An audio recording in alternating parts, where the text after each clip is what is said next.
నా ప్రియమైన బిడ్డా, నువ్వు అలసిపోయి ఉన్నావని నాకు తెలుసు. ఈ ప్రపంచంలో నడుస్తూ నువ్వు ఎన్నో ప్రశ్నలు వేసుకున్నావు.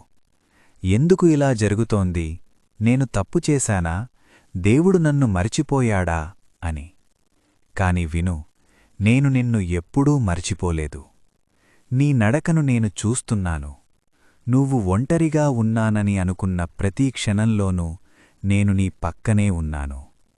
నీ కన్నీళ్లు నేలపై పడకముందే నా చేతిలో చేరాయి. నీ ప్రార్థనలు మాటలుగా రాకముందే నా హృదయాన్ని తాకాయి. ఈ లోకం నిన్ను బలహీనుడని చెప్పినా నాలో నువ్వు శక్తిమంతుడివి. నువ్వు విరిగిపోయానని అనుకున్న చోటే నేను నిన్ను కొత్తగా మలుస్తున్నాను. నీ ఆలస్యం నా నిరాకరణ కాదు, నీ నిరీక్షణ నా యోజనలో భాగమే. భయపడకు, ఈ చీకటి శాశ్వతం కాదు. ఈ కన్నీళ్లు చివరి అధ్యాయం కావు.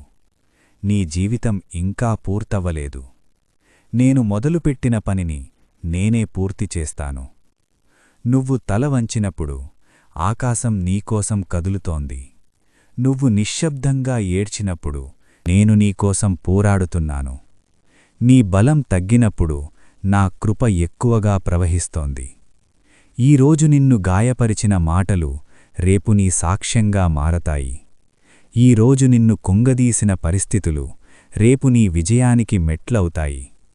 నువ్వు నమ్మకం విడిచిపెట్టకపోతే నేను నిన్ను విడిచిపెట్టను. లేచి నిలబడు. నీ గతం నీ భవిష్యత్తును నిర్ణయించదు. నీ తప్పులు నీ గమ్యాన్ని ఆపలేవు. నా చేతిలో నీ జీవితం సురక్షితం. నా వెలుగు ముందుగా నడుస్తోంది. నేను నీ దేవుడిని. నేను నీ తండ్రిని. నేను నీ ఆశను. ఈరోజు కూడా రేపు కూడా ఎప్పటికీ నేను నీతోనే ఉన్నాను.